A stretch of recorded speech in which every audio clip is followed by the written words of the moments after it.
percent accounted for micro enterprise sector. So that's actually huge.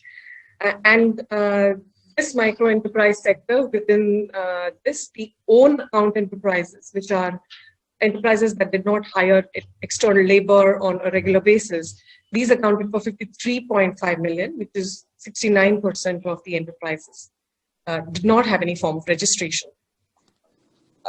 So this just tells us the potential, but also the need for supporting this particular segment. And Inclusive Finance India Summit and Access as well has always been focusing on the micro segment within MSMEs. Of course, with the change in the classification that happened in how MSMEs are classified in terms of their investment and turnover criteria, the micro segment has suddenly become even larger. And we have to keep reminding ourselves of keeping track of the smaller micro enterprises, at this juncture. This track, therefore, we don't necessarily call it MSME financing. We are deliberately, calling it micro enterprise financing to keep that focus on the smaller enterprises. And we are ready to kick off this track with, again, a very, anticipated and high-octane fireside chat on tech for inclusion. It's broadly titled because, the nature of the key guests that we have with us to speak. And I would like to welcome Michael Froman, Vice Chairman and President, Strategic Growth at MasterCard. And Dr. Shamika Ravi, Director of Research, Brookings India. She will anchor this conversation with Mike today and will, of course, tech with inclusion. As I said, we broadly titled it to for Shamika to be able to actually have a larger canvas to quiz Mike on. But of course, since the conference is about financial inclusion, this will be about inclusive growth and leveraging technology for micro and small enterprises and helping them grow and access financing through digitization and other support. So welcome and good evening, Mike. It's in fact, we know that it's quite late for you in the evening. We appreciate your making the effort to join us so late. And considering the time difference, our original invite for you was to have us a recorded message from you.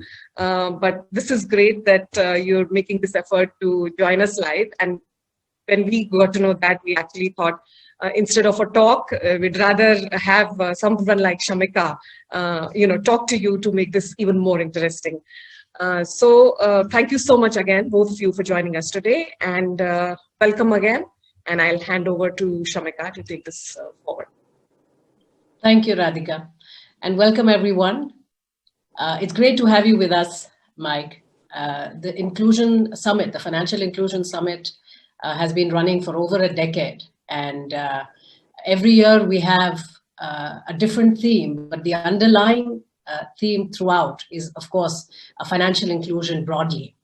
But this year, of course, we are in the midst of a pandemic, a global pandemic. Every economy is going through this massive exogenous shock. And I think countries everywhere, especially outside of the authoritarian regimes, seem to also be going through phases of trial and error.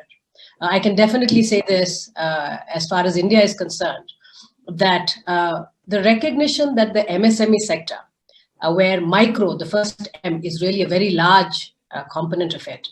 It is the largest employer outside of agriculture. So to safeguard livelihood and to make sure that there is some degree of consumption smoothing so that people's basic livelihood do not result into a humanitarian crisis.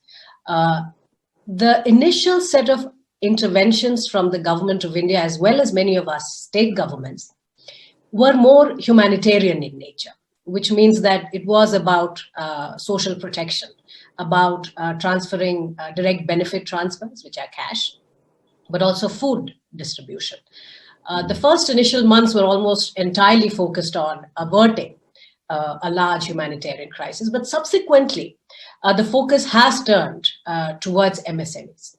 A lot of the policies which were announced by the finance minister at the center and supported by the Reserve Bank of India, which is our central bank, have been of the nature which eases liquidity access, liquidity constraints for a lot of these firms. But of course, we know that this is not just a liquidity problem. The demand side of it is also an equally big problem. Now, in many of the countries of the OECD, including the US, we know that a lot of the early transfers have really resulted in higher precautionary savings. They have not really led to an expansion of the demand which was perhaps anticipated. Now, the Indian government, given its narrow fiscal space, really avoided very large fiscal stimulus of the kind that many OECD countries did. In fact, we tend to call it's been a more frugal and a pragmatic approach. And in hindsight, and now I think more and more people agree, that perhaps it was the right thing to do, to not transfer huge amounts through either UBIs, because overall the fear factor across the country, as far as this pandemic was concerned, particularly against the backdrop that our health, particularly public health infrastructure, is rather weak in many parts. So there was a lot of trial and error, and there were different phases. But here we are, just a week away from the annual budget, and everyone is anticipating more measures, more direct measures, perhaps in the nature of direct spending on infrastructure, etc. But underlying a lot of these economic concerns is the central livelihood concern of a very large number of people outside of agriculture, which is the MSME space. Now, Mike, you are most likely aware of the fact that it wasn't the pandemic. In fact, before the pandemic, over the last 6 years, India has been quietly working on strengthening the basic Jan Dhan, Aadhaar and mobile connectivity. It's the basic infrastructure on which the social protection is based. Jan Dhan is the bank account, but of course, Jan Dhan is also, it symbolizes larger access to bank account for people in the country. Aadhaar is our unique identity card or number, which has been electronically issued by the central government. And the mobile telephony, of course, is connectivity, which has mostly been on the back of private enterprise. So I think this is where we bring in the power of PPP, that even this basic infrastructure of Jan Dhan, Aadhaar and mobile, there is a very large role for the government, but there's an equally important large role for the private sector. So I will start out by trying to basically exploit your vast experience, not just in some of these emerging markets, but across in your past life. Tell us a little bit, Mike, about what do you think has been the global experience as far as the MSME sector is concerned in the pandemic? Well, first of all, thank you very much for having me. This is such a distinguished conference, and I'm honored to be part of it. And Shamika, thank you very much for hosting this session. You know, I have to say that one of the things that appears to be universal around the world, you go to any country, talk to any government, they are universally focused on the health of their MSME sector, because what is true in India is true in the United States and in Europe and in every major economy in the world. And that is that small businesses and micro businesses are the backbone of the economy. They are the drivers of growth. They're the drivers of employment over time. A lot of attention gets paid to big companies and whether they're hiring or firing, but you see where the real jobs come from. It really comes from the MSME sector over time. And they form a key part of the social fabric of every country. And we see that in the pandemic as well, where in countries, including the United States, people felt quite almost sentimental about their small businesses in their neighborhoods as they saw the impact of the pandemic on those small businesses, and felt an allegiance and an affinity for what they contributed to the community beyond the provision of services, of the specific services. And so it's absolutely critical. I think, what the pandemic has done with MSMEs is accelerate, I believe, the process that was already well underway. And you referred to some of the work that's been done in India around creating the digital ecosystem and the environment between the identity system, the bank accounts, and the telecommunication system for connectivity. And still, there's a lot of work to be done to bring informality into the formal sector, to bring transactions that are oftentimes done in cash into electronics, to make it easier for governments to support individuals and micro and small businesses, and for those micro and small businesses to make it easier for them to engage with their customers and their suppliers in times of crisis. We see really everywhere around the world the challenges of small businesses, micro and small businesses, around getting paid, getting credit, and getting digital. And this crisis has underscored the importance of all three to their ability to survive and to thrive under severe stress.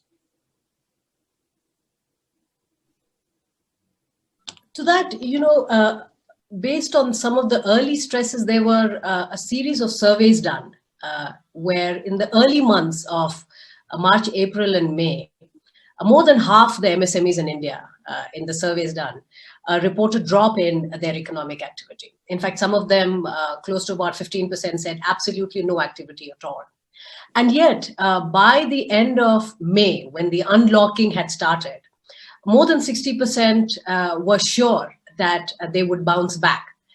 So there is a certain degree of optimism, and perhaps it is linked to self-employment and the fact that resilience in this sector on an aggregate is a much sort of misunderstood. We know it's a fragile, it's a very important, but because of the informality, the nature of the sector, access to credit, which is highly limited, we do think that, of course, the new surveys, we'll wait to see how many of them eventually survived. And in small business, survival is sometimes as important as profits or success.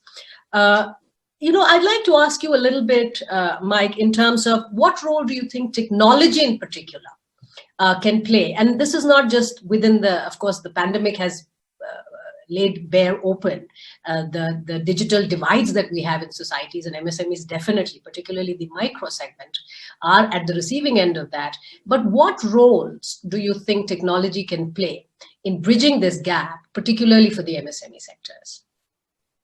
Well, the good news is that I think technology can really address some of these historic challenges that the MSME sector has had. But as you alluded to, the risk is that as technology gets introduced, those who have easy access to affordable technology will do well, and those who lack that access will start lagging further and further behind. And it's that digital divide that we have to be very worried about. And so I hope, this has been a terrible crisis from a health point of view and, of course, an economic point of view, a social point of view, but I hope it's also an opportunity for policymakers and for the private sector to look at it as an opportunity to introduce technology in a way that helps address these problems. Now, you mentioned the sense of resilience that micro and small businesses have. More than 2/3 of small businesses are having trouble getting paid, either from big companies that owe them money, or they have unpaid invoices for more than 60 days. And if they don't have a lot of wherewithal, cash flow is king. And so the ability to get paid easily, on time, in an efficient manner is absolutely critical. You mentioned, and technology can help in that regard, moving payments from cash to electronic payments, using platforms to help connect business to business transactions, as well as the transactions between businesses and their customers. You mentioned the importance of credit. Absolutely right. More than half of all small businesses say they have had difficulty getting access to the credit that they need. And by the way, there's a gender gap here. More than 70% of women-owned businesses have trouble getting access to the credit that they need. Again, in an informal sector, various ad hoc solutions were developed for this. Usually the banking sector in most countries did not do a terribly good job of serving the micro and small enterprise sector. But now technology makes that more possible. It makes it possible to use, for example, data on behavior to create credit ratings. One thing we've been involved in, started something in Africa. We're now taking it to India, to Southeast Asia, and elsewhere, is using the transactions between a micro enterprise and their consumer goods supplier, and what used to be invisible, right, because it was all done in cash, making it visible, digitizing it, and then using that information to help financial institutions assess the credit of those micro enterprises, allow them to draw credit, buy more from their consumer product suppliers, which makes them happy. The micro enterprise is serving its customers better and making more revenue there. And the banks and the financial institutions feel good because they see the data and feel good about the likelihood of repayment. And so just using technology to help bridge that gap on credit is very important. And then finally, of course, the pandemic really underscored that micro and small businesses that had been brick and mortar only beforehand now had to find creative ways of reaching their customers, to go online, become e-commerce players, accept payments accordingly, again, engage with their suppliers and their customers accordingly. And so that ability to go digital has been absolutely critical to help building that resilience. My hope is that coming out of this crisis, I'll paraphrase our incoming president of the United States, that we build back better, and that we're able to have a stronger MSME sector, precisely because we've used this crisis as an opportunity to address these key underlying dynamics with technology. Tell us, in terms of the transition of the MSMEs to the digital space, do you foresee specific role for the government in that? Because it does seem like a larger public good, or a larger community-wide problem, or an industry-wide even. Is there a role for policy intervention here, or do you think it is best served between the individual firms and their providers of financial services? Having spent about half my adult life in government, not surprisingly, I believe there is always a critical role for government to play. But I think in this case, it's really about creating the policy environment, the enabling environment in which private sector innovation can play a role. There are so many fintech companies, startup companies, very innovative, trying to fill these various gaps and try and serve customers in efficient and innovative ways. I think the role of the government is to really create that environment that allows that kind of competition for innovation and for service to MSMEs to exist and to thrive. That really takes me to the one fear that we have of, which is again being felt across democracies, of this K-shaped recovery, which means the good firms are going to do better and better because they're good at digitizing, they're good at using or leveraging these crises into opportunities because they do have the underlying factors. And at the same time, we have the smaller firms which are less connected and they do have serious problems with cash flow that I think countries are trying to address. One of the policies, Mike, that the central bank announced along with the finance ministry early on was a moratorium. In terms of a 6-month delay that was acceptable for credit, particularly to the MSME sector. What we have seen from the surveys that have been done subsequently is that a large number, more than 50% of the firms actually availed this. So clearly it is having an impact in terms of easing some of the liquidity constraints. But what we have also noticed that in a situation like this, where we are basically trying to move fast and plug the gaps and maintain that, the livelihood protection, a lot of the interpretation of the regulation also becomes a key factor, because of which the credit information companies in the middle, which are meant to gather this information of the kind that you suggested in terms of credit bureaus putting together information for credit history and determining credit worthiness and so on and so forth. That link somehow proved far more tenuous.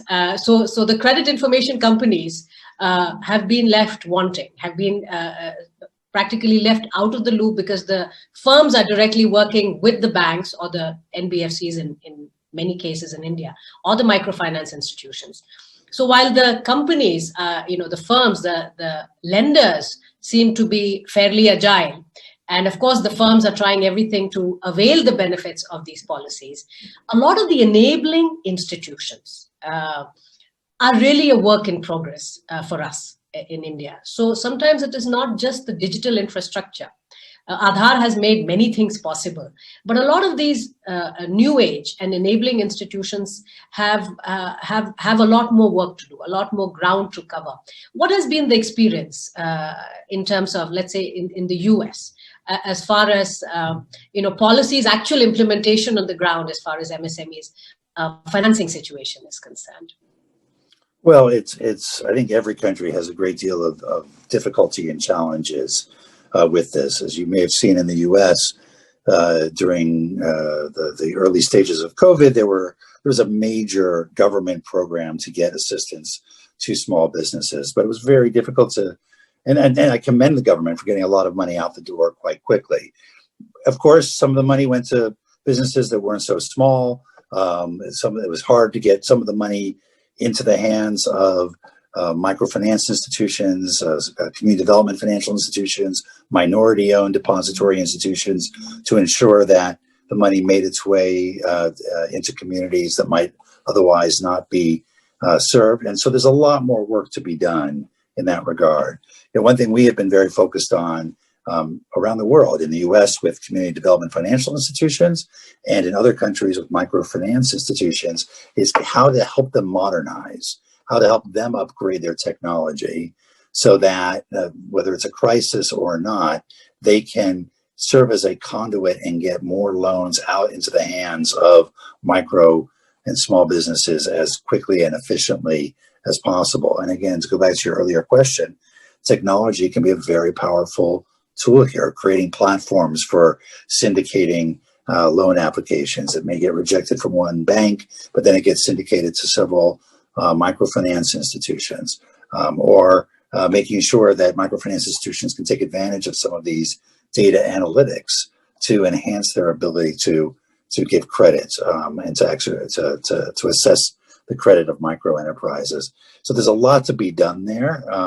Lessons to be learned in both directions.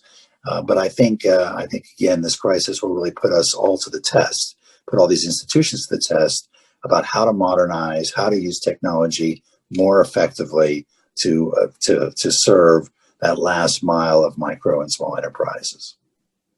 Moving a little bit, Mike, again, building on your experience, moving a little bit beyond the financial inclusion space to the wider digitization or access to technology space. There is a great degree of sensitivity in India as far as privacy of a lot of the data is concerned. In fact, we've had the Supreme Court intervene and come out with a set of regulations for the use of Aadhaar, which is the UID, for what purposes. So while it is acceptable for public programs, government programs, there are limitations on how much the market or private business or industry can use Aadhaar to sell products and services. Now, there is hesitance in terms of, there is a certain degree of fear as far as technology adoption is concerned, particularly in the financial inclusion space. Anything being done anywhere larger in terms of the the MasterCard functionings? How do we overcome some of this fear of digitization for small borrowers? Look, I think trust is absolutely critical, and right now there isn't a lot of trust in the digital economy, and it's important to demonstrate that there are multiple ways of building a digital economy. For example, from our perspective, from MasterCard's perspective, our view is the individual owns his or her data, should benefit from his or her data, controls his or her data. Our job is to protect their data. protected from fraud, protected from cyber intrusion. And we have a very strong view when it comes to things like digital identity, that it's really critical that it be a distributed identity, that data sharing be minimized, that not that people can't access the whole treasure trove of biometric data to be used for some other purpose, but that you as the individual have to be able to consent on how your identity is to be defined and how it's going to be used.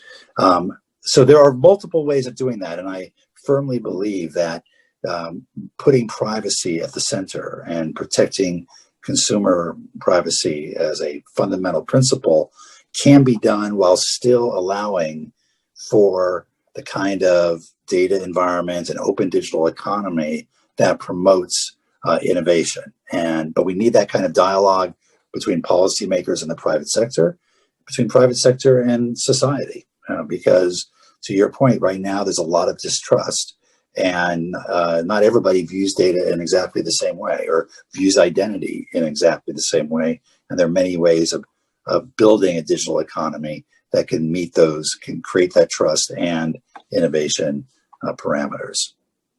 That's, in India, we are still at the, particularly in the regulatory side of the story. It is still very much an evolving space. And I do think we're learning from the early movers, for instance, EU in particular.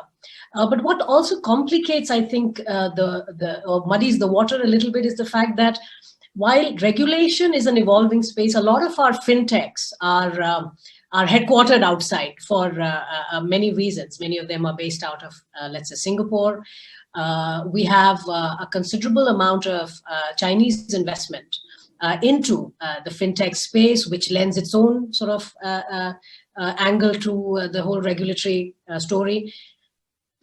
Now, this just complicates the situation. And I think this also in the current space, and particularly after what we have seen in the US, particularly the elections, etc., data privacy, data regulation of the tech space is becoming increasingly an important area for regulation over and beyond just the financial space. There are national security concerns. The debate has really moved way beyond. But in the midst of the pandemic, one thing we have realized is that health data, while there are lots of excellent startups which are coming up with fantastic analytical solutions, helping not just the governments improve delivery and access to affordable care, but also a lot of the private hospitals are accessing the space. Anything in particular that you can think of, Mike, where data in the healthcare system, there are great lessons that we can borrow from the US, for instance?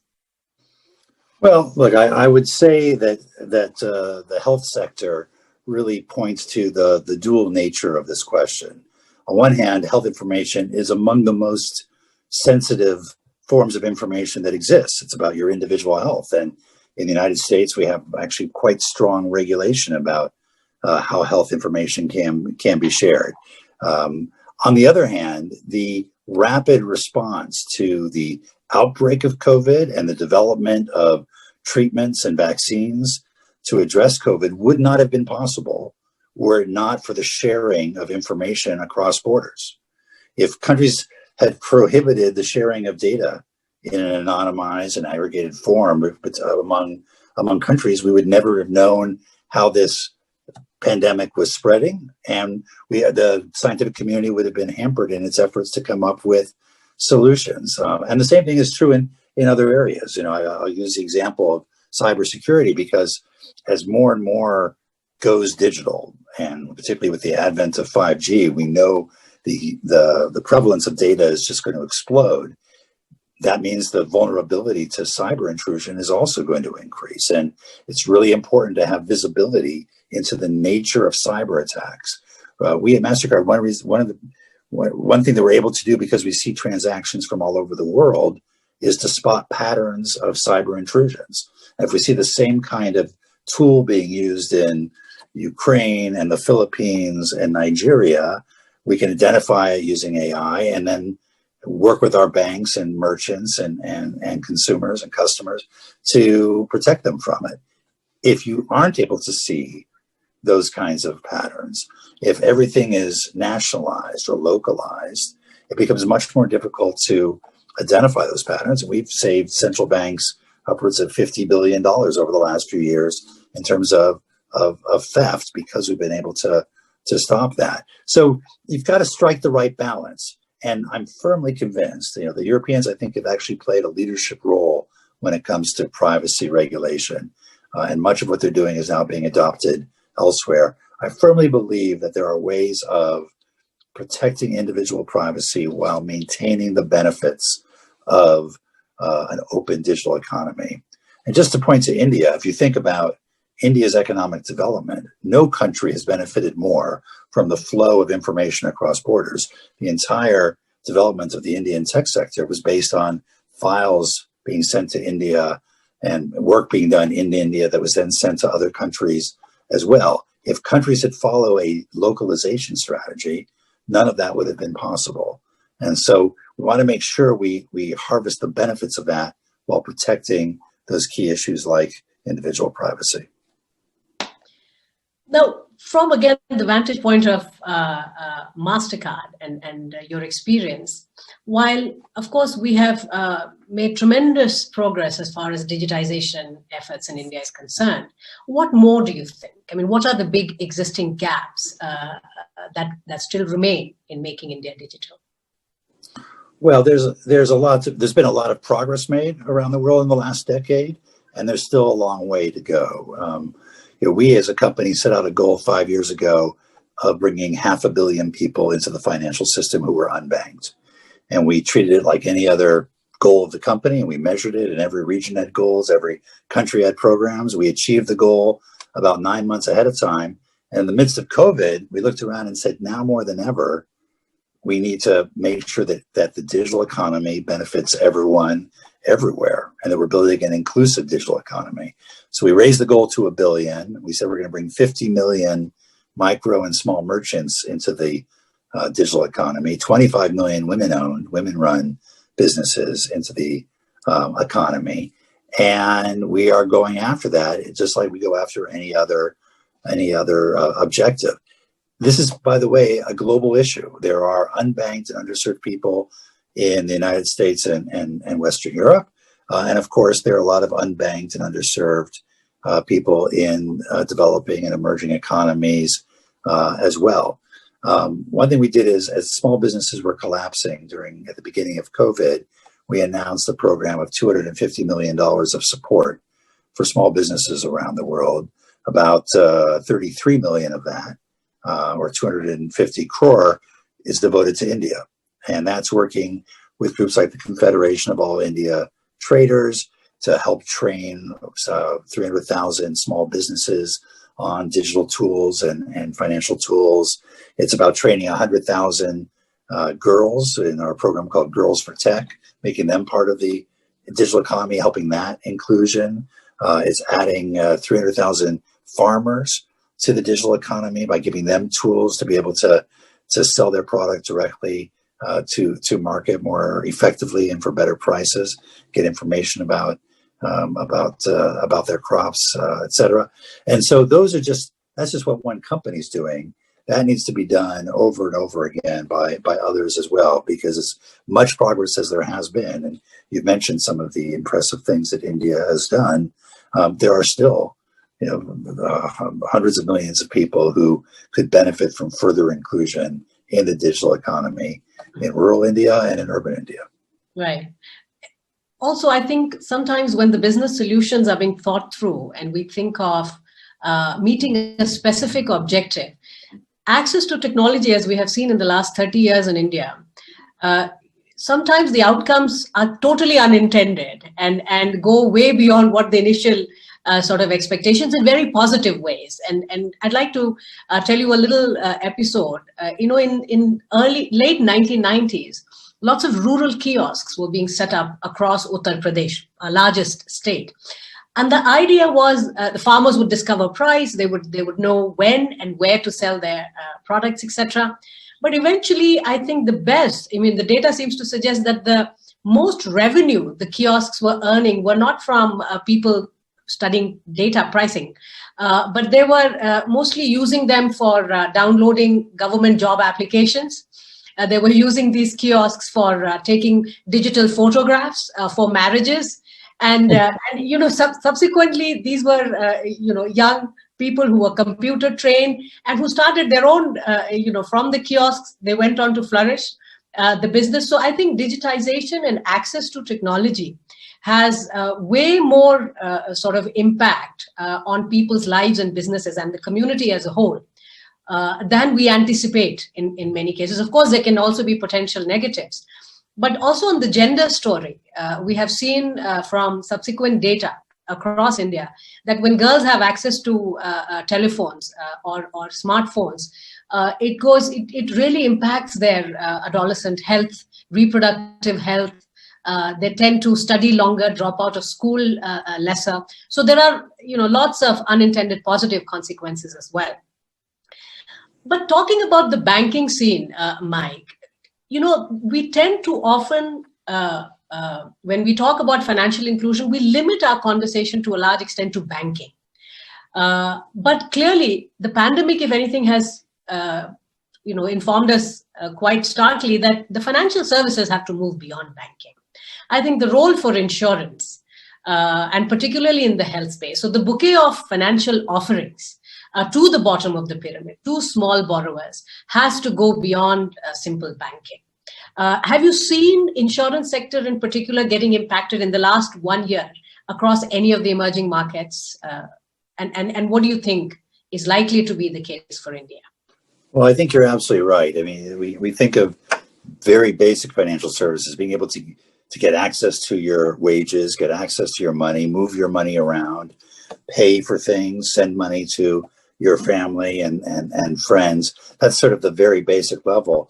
But true financial security requires being able to do not just those kinds of transactions, but to save, to insure, to perhaps prepare for whether it's retirement or for other assistance that you might need in the future. And I think there are a number of insurance participants who have become more and more interested in various parts of the base of the pyramid and serving those parts, whether it's helping farmers with automatic insurance against droughts and floods, whether it's providing health insurance more easily, it's a supplement what's either provided by the government or where things are very much in the informal sector, making sure that people have access to basic healthcare, to developing products that help people save for when they can't work, either because they're sick or for their retirement, and to prepare for that as well. So I think the financial sector more broadly sees that the base of the pyramid is both important to serve as a matter of doing the right thing, but also an important business opportunity. And to me, that's where when the two come together, that's where you really have the potential to see innovation at scale, commercially sustainable social impact. And if you can get companies to make this not just part of their philanthropy or their corporate social responsibility or ESG commitments, but to make it part of their central business strategy, then you really have an opportunity to see that kind of investment sustain itself, to increase, and to scale up. Right. This is particularly a good time for insurance. And we have seen again in terms of people signing up beyond health. In fact, we are seeing a lot of the businesses around life insurance as well, and property insurance beginning to kick up. There is one question that I'd like to take from the audience. It says, what are the top 2 recommendations for public sector, the government, to be wary of while pushing digitization agenda, especially when it comes to small businesses? So what are the 2 things you think government should be wary of when we push digitization? I think this is such a fast moving and evolving area, the evolution of the digital economy. I think it's very important for governments to be wary of picking winners and losers. And instead, they should be focused on creating a level playing field where innovation and competition within regulatory constraints, they certainly have a role in setting the parameters, but within those parameters, allowing there to be true access, market access. I'm an old trade negotiator from my past, making sure there's real capability of there being access to the market and competition so that the customer at the end of the day is best served. I think efforts to pick winners and losers, to prefer one provider over another, that only creates inefficiencies, it stifles innovation. Ultimately, the consumer ends up paying the price in terms of quality of service. And so I think that's, the number one thing to be aware of. The number two, I would say, is to really think through the issues of identity and security very carefully, because if making sure that there's a system that recognizes that as data proliferates, cybersecurity is paramount, and that designing systems that are less likely to put vast amounts of data, particularly biometric data, at risk, and instead allow distributed systems that are safe, where there's no single honeypot of information that's used just to verify information, where you can minimize the sharing of sensitive information, where you can minimize access to it to those who really need to see it for a particular purpose. I use the example in the United States. To buy alcohol in the United States, you have to show that you're 21 years old, and you hand over your driver's license. And your driver's license has your full name and your address and your birth date, may have other information on there. The person behind the counter doesn't actually need to know any of that. They just need to know, yes or no, are you 21 years old? And you should be able to have a system of ID that allows you to keep all that information private, but can go and verify, yes, no, I am 21 years old. And that minimizing the information and protecting that information as the individual, I think is going to be absolutely key to the development of the digital economy going forward. Well, that's absolutely, I completely agree. These are the data responsibility principles that I've heard Ajay Banga talk about repeatedly, and one that is also at the forefront of a lot of the public discourse in India, and I would presume in a lot of the other electoral democracies around the world. So that actually brings us to the end of the session, Mike. Thank you very much for your excellent set of